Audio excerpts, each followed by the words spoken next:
¿Qué contenía realmente el arca de la alianza de Jehová?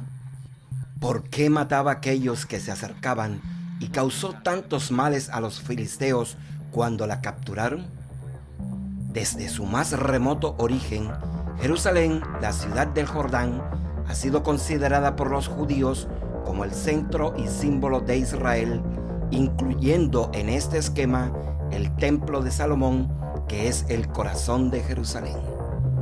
Por lo tanto, no es extraño que toda la tradición del pueblo judío, desde el rey David y los tiempos bíblicos, se construya en torno a ese imán, que es el lugar muy santo, el cual contenía el palladium más sagrado del Arca de la Alianza, hasta el punto de que la historia del templo, su construcción y las ceremonias que allí tuvieron lugar hasta su desaparición final constituyen el núcleo alrededor del cual van a agregarse todos los acontecimientos sobrevenidos en Palestina, hasta la destrucción del santuario por el emperador romano Tito en el año 70 de nuestra era.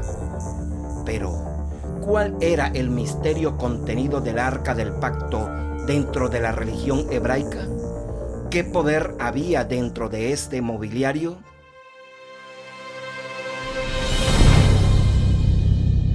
Somos el Proyecto Avatar.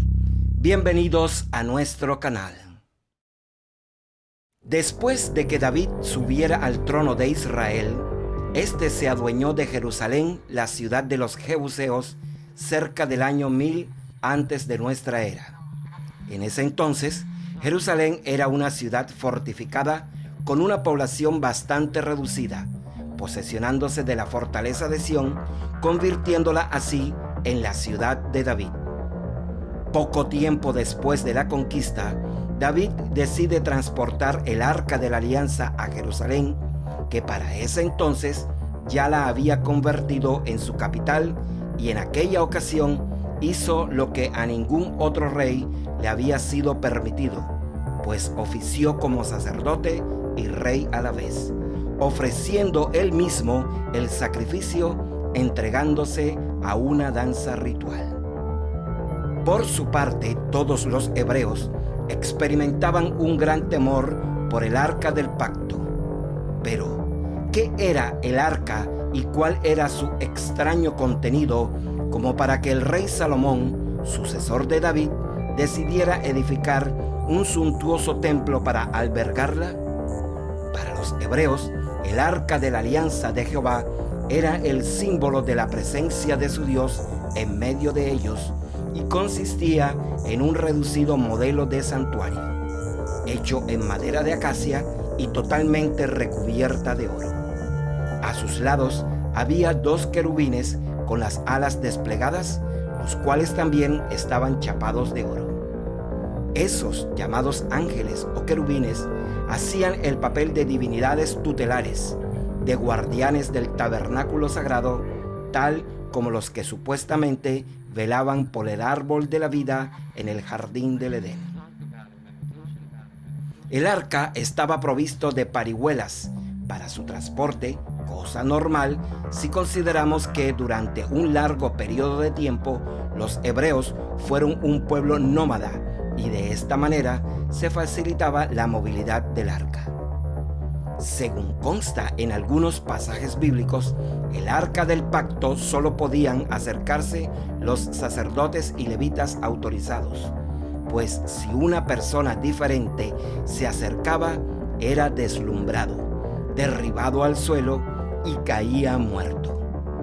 Al respecto, ciertos historiadores y algunos sabios han emitido la hipótesis de que al arca uno no podía acercarse porque este en sus orígenes era una especie de condensador eléctrico, hipótesis que se deduce por la descripción que en el Antiguo Testamento se da de este, según las indicaciones que Moisés recibió de Yahvé para su construcción cuando le dijo: harás un arca de madera de acacia de 2 codos y medio de largo, codo y medio de ancho y codo y medio de alto. La cubrirás de oro puro, por dentro y por fuera, y en torno de ella pondrás una moldura de oro.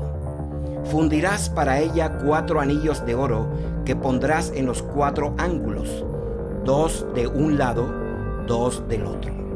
Harás unas barras de madera de acacia y las cubrirás de oro.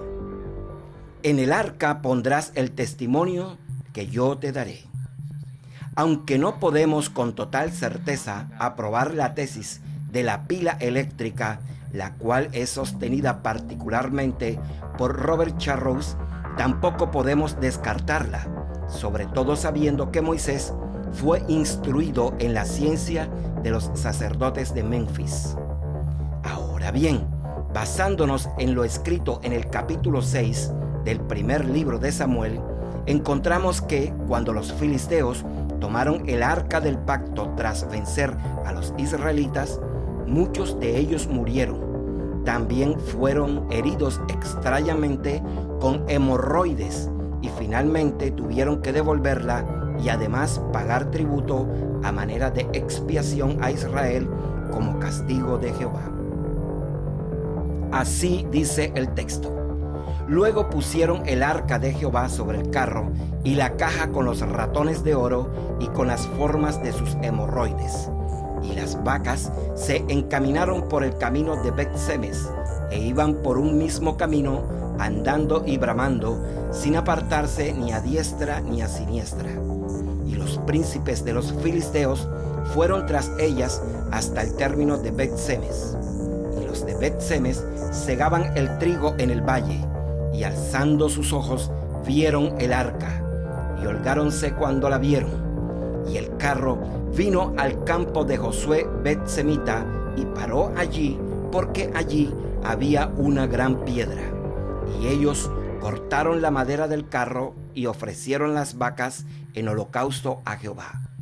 Y los levitas bajaron el arca de Jehová y la caja que estaba junto a ella, en la cual estaban las alhajas de oro, y pusiéronlas sobre aquella gran piedra. Y los hombres de Bet-Semes sacrificaron holocaustos y mataron víctimas a Jehová en aquel día. Lo cual, viendo los 5 príncipes de los filisteos, volviéronse a Ecrón el mismo día. Estas pues son las hemorroides de oro que pagaron los filisteos a Jehová en expiación: por Asdod 1, por Gaza 1, por Ascalón 1, por Gat 1, por Ecrón 1, y ratones de oro conforme al número de todas las ciudades de los filisteos pertenecientes a los 5 príncipes, desde las ciudades fuertes hasta las aldeas sin muro, y hasta la gran piedra sobre la cual pusieron el arca de Jehová, piedra que está en el campo de Josué Bet-Semita hasta hoy. Entonces hirió Dios a los Bet-Semes, porque habían mirado en el arca de Jehová. Hirió en el pueblo 50,000 y 70,000 hombres, y el pueblo puso luto porque Jehová le había herido de tan gran plaga. ¿Qué manera tan curiosa de castigar a los filisteos y a los habitantes de Bet-Semes? ¿Qué había al interior del arca que morían aún quienes se asomaban para verla? Según el libro de Deuteronomio, se menciona la presencia de las tablas de la ley. Para unos se encontraba pues un libro sagrado en el interior del arca. Para otros se trataba de un objeto de origen no humano, en el que se ha visto un betilo, piedra meteórica radiactiva caída de los cielos, como las que los egipcios conservaban en sus templos, especialmente el de Amón. Esto explicaría que únicamente los levitas, o sea, los sacerdotes, pudieran tocar el arca con las manos enguantadas. Explica que Osa, que tocó el arca de Dios, cayó fulminado. Por otra parte, encontramos una explicación egipcia, algo verosímil, pues teniendo en cuenta todo lo que conocemos acerca de la cautividad de los hebreos, se sabe que los templos de las orillas del Nilo contenían muchas veces en el corazón o centro del santuario una barca o un arca. Es el barco de las almas, conducido por los dioses, que flotaba tal como flotaba el arca de Noé sobre las aguas celestes de la Vía Láctea. A los ojos de los sacerdotes egipcios, el arca simbolizaba la ciudad divina, Heliópolis, la ciudad del sol, planeta espiritual al que llegan las almas purificadas al final de su viaje cosmogónico que los conduce cerca de Osiris. Si vemos en el libro de los muertos, en el capítulo 1, libro 9, dice: soy el gran principio de la obra que reposa en el arca sagrada sobre el soporte. Esta arca de madera de palmera que reposaba en la celda del templo contenía los libros sagrados de Kermes sobre las ciencias humanas y divinas, mantenidas en secreto para los profanos. Esto nos lleva de nuevo al arca de la alianza de los hebreos y a la hipótesis más plausible. El arca encierra las tablas de la ley y el libro de los principios cosmogónicos, los 10 primeros capítulos del Génesis escritos en jeroglífico en la lengua sagrada de los templos, libro que será traducido más tarde por Esdras y los doctores de la primera sinagoga, los cuales no comprenderán más que 2 o 1 solo de sus 3 sentidos. Esta arca portátil, colocada sobre el tabernáculo móvil, es la de Osiris, animada por los mismos principios, pero transformadas por el genio de Moisés y adaptada a su nueva finalidad. Si este material te pareció útil, suscríbete a nuestro canal y activa la campana de notificaciones para que seas avisado cuando subamos